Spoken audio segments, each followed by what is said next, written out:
बिस्मिल्लाहिर्रहमानिर्रहीम। अस्सलाम वालेकुम डियर स्टूडेंट। जैसा कि आप लोग जानते हैं हमारा प्रीवियस लेक्चर जो था इससे पहले वो क्या था कि रेस्पिरेटरी सिस्टम की फंक्शनिंग। अब हम लोग क्या करेंगे, जैसा कि हमने रेस्पिरेटरी सिस्टम की फंक्शनिंग को अंडरस्टैंड कर लिया, अब हम उसकी कोई डिजीज़ के बारे में स्टडी करेंगे। इसमें हमारे पास डिजीज़ क्या है, एस्फेक्सिया, सांस की कमी। ठीक है, इसको हम लोग स्टडी करेंगे।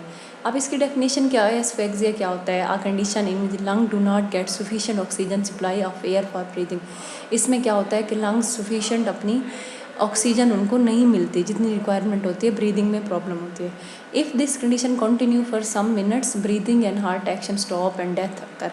Asphyxia can be induced by choking, गले में कोई चीज़ जैसे फंस जाती है, ड्राइंग वगैरह, ठीक है, जैसे बंदा पानी में डूब जाता है, इलेक्ट्रिक शॉक्स, इंजरी और इनहेलेशन हम लोग टॉक्सिक गैसेज, कोई भी अगर टॉक्सिक गैस का इनहेल कर लेते हैं उससे क्या होता है, सांस में दुश्वारी होती है, एस्फेक्सिया उसको हम लोग बोलते हैं। टाइप्स की अगर हम बात करते हैं तो किन किन टाइप्स की वजह से एस्फेक्सिया होती है, फिजिकल और केमिकल। फिजिकल एस्फेक्सिया देखें कि फिजिकल चीज़ें जो अफेक्ट करती हैं, चॉकिंग वगैरह, गले में कोई चीज़ स्टक हो जाती है, एस्पायरेशन की वजह से सफोकेशन हो जाती है, स्ट्रेंगुलेशन हो जाती है, ड्रग ओवरडोज हम कर लेते हैं, या सम टाइम बर्थ एस्फेक्सिया भी होता है। जैसे ही बच्चे पैदा होते हैं डिलीवरी के बाद उस टाइम भी उनको सांस की लेने में मसला हो रहा होता है, डेफिशिएंसी होती है। ठीक है, ये हमारा फिजिकल एस्फेक्सिया। चॉकिंग क्या होता है, व्हेन फूड और ऑब्जेक्ट गेट स्टक इन जो एयरवे, सांस और नाली के अंदर कोई चीज़ स्टक हो जाती है। Aspiration, when something you eat और drink goes down the wrong pipe, दूसरी साइड पे चली जाती है। उसके बाद सफोकेशन, कहीं पे प्रॉपर ऑक्सीजन नहीं प्रोवाइड होती, जैसे हम हिली एरियाज़ में जाते हैं, जैसे जैसे हम हाई एल्टीट्यूड में जाते हैं ऑक्सीजन की कमी होती है, सफोकेशन होती है। स्ट्रेंगुलेशन क्या होती है, इफ अ कॉर्ड रोप और other object long enough to go around the neck. Strangulation जैसे सुसाइड करने की लोग अटैम्प्ट करते हैं, उस टाइम क्या हो गया, रोप को अपनी गर्दन के आउटसाइड पे टाइटली बांध देते हैं, उसकी वजह से हो सकती है। ड्रग ओवरडोज, कोई भी ड्रग हो सकती है, ओपियाइड्स वगैरह। बर्थ एस्फेक्सिया भी होता है। केमिकल एस्फेक्सिया की अगर हम बात करते हैं तो 3 टाइप्स के होते हैं, कार्बन मोनोऑक्साइड, साइनाइड और हाइड्रोजन सल्फाइड की वजह से। कार्बन मोनोऑक्साइड क्या होती है, हमारे पास एक गैस होती है, कलरलेस होती है, ऑर्डरलेस होती है, कोई स्मेल नहीं होती।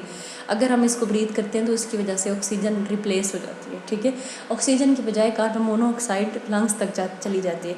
जब वो वहाँ तक पहुँचती है तो ऑक्सीजन, क्या लंग्स को ऑक्सीजन की ज़रूरत होती है, तो वो कार्बन मोनोऑक्साइड होती है, इस वजह से क्या हो जाती है, एस्फेक्सिया हो जाता है, साइनाइड पॉइजनिंग वगैरह हो जाती है।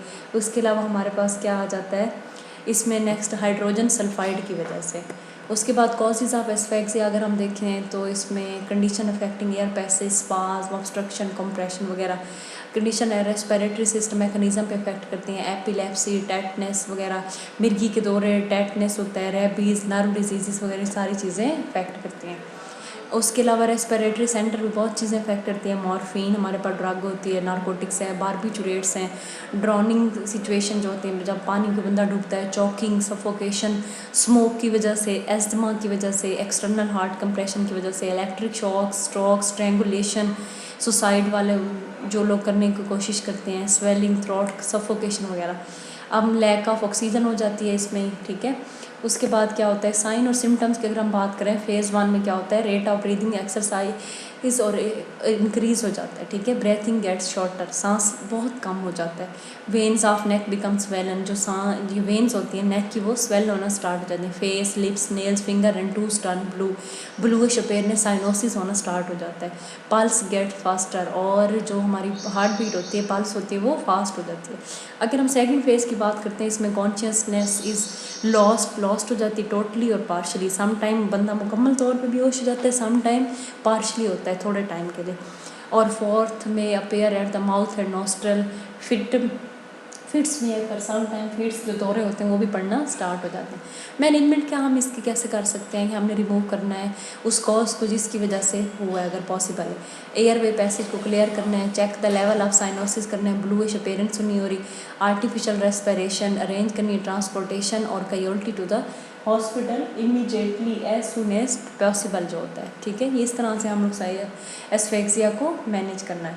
ड्रॉनिंग की अगर हम बात करते हैं तो सबसे पहले हमें उस बंदे को टिल्ट करना होता है, क्लाइंट को हेड डाउन करना होता है। स्ट्रेंगुलेशन में क्या करता है, रिमूव द बैंड, जो रोप उसने अप्लाई किया हुआ उसको रिमूव करना है। सफोकेशन में क्या होता है, उस जगह से उस बंदे को निकाल के फ्रेश एयर में लेके जाना होता है। और उसके बाद क्या होता है कि हमने प्रॉपर उसको रेस्पिरेशन प्रोवाइड करनी होती है। ठीक है, that's it, thank you so much.